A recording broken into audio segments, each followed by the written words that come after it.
Hola Guillermo, buenos días para todos, espero se encuentren bien. Bueno, repasamos un poco el bolonqui que tenemos adentro del auto, a veces cuando viajamos, la cantidad de cosas sueltas que uno puede tener, que digamos, a veces hace un hábito, ¿no? Y uno no toma real dimensión de lo que puede implicar eso a la hora de conducir y sobre todo a la hora de tener que hacer alguna maniobra por ahí no esperada, ¿no? Como una frenada, alguna maniobra para esquivar algo. Bueno, ustedes con la cámara han evaluado un poco esta cuestión entre el nivel de conocimiento que tienen los conductores acerca de estas cosas. Contanos un poco qué es lo que ha surgido de este nuevo informe. Bien, Guillermo, la realidad es que tu introducción es correcta. Cuando nosotros planteamos este estudio, lo hicimos pensando en un poco hablar de los ecosistemas de cada vehículo. Obviamente, todos podemos tener algún elemento ínfimo cerca del freno de mano, que suele haber un lugar destinado para ello. Aquí el problema real viene cuando quizá quien conduce ese vehículo prácticamente vive en el vehículo, donde quizá tiene desodorantes, quizá tiene, obviamente, llave, llavero, billetera, todas esas cuestiones las tenemos todos y generalmente tiene un espacio o un compartimiento del vehículo como para poder ubicarlas. Claro. El problema es cuando ya en los pies del asiento trasero, si tenemos nenes, hay juguetes, ropa, en la luneta. Entonces, ese tipo de accionar, obviamente que entorpece la conducción. ¿Por qué?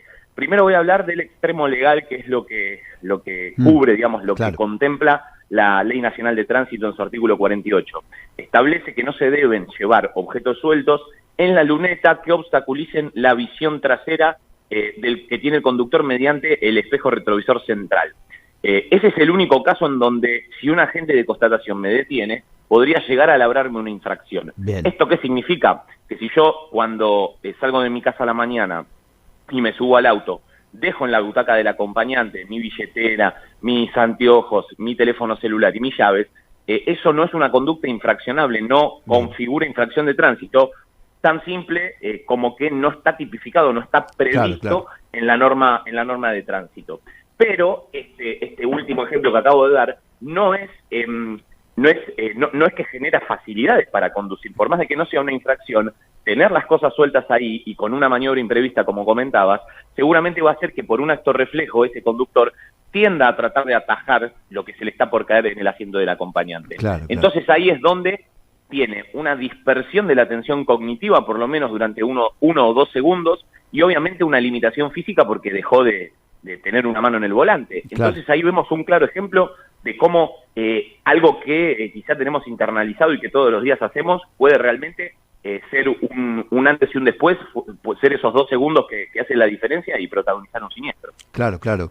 Y contame qué es lo que dijo la gente respecto a esto, si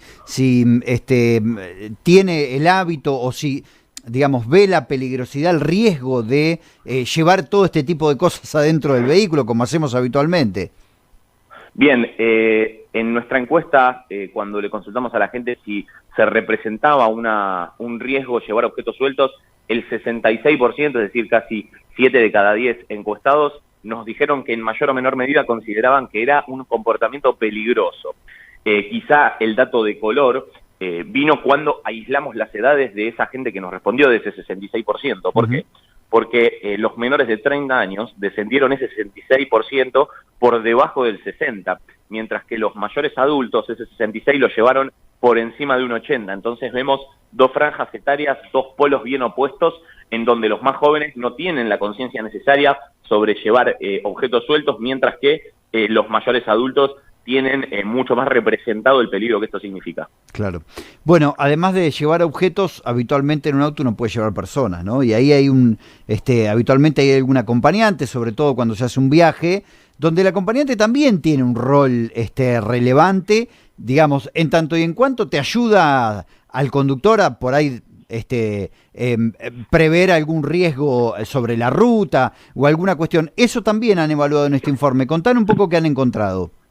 Exactamente, planteamos la cuestión del rol del acompañante entendiendo que muchas veces subestimamos el rol del acompañante y cuando nos toca también ser acompañante muchas veces lamentablemente pensamos que no hay rol posible por ocupar porque ese conductor es muy avasallante, ¿no?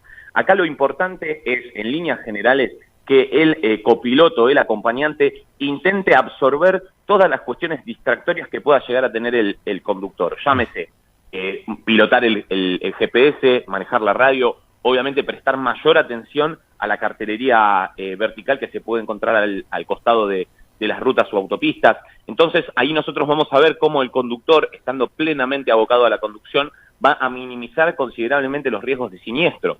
Entonces ahí es donde el rol del acompañante quizá puede sonar en principio algo molesto. ¿Por qué? Porque el buen acompañante no es el que le lleva mate al conductor. El buen acompañante es el que aconseja al conductor y le dice, bueno, frenemos en la próxima parada que podamos, así nos tomamos esa infusión o nos fumamos ese cigarrillo. Pero ese acompañante no tiene que facilitar acciones o conductas distractorias para con el conductor. Si el copiloto tiene el teléfono del conductor y alguien lo llama para decirle una tontera y le estoy dando el celular, el conductor está hablando, ya hice lío, ya claro, perturbé la atención de ese conductor. Entonces, este estudio lo que trata de graficar es que el rol del conductor no necesariamente tiene que pasar desapercibido, puede ser igual o más importante que el del conductor inclusive. Claro, claro.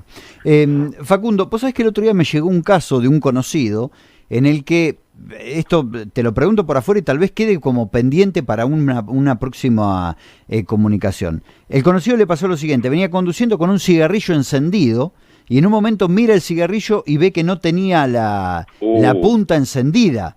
Y ahí advierte que la ceniza había caído en el asiento entre sus piernas. Y bueno, eso por supuesto generó una distracción, quitó la vista y terminó chocando a un auto estacionado.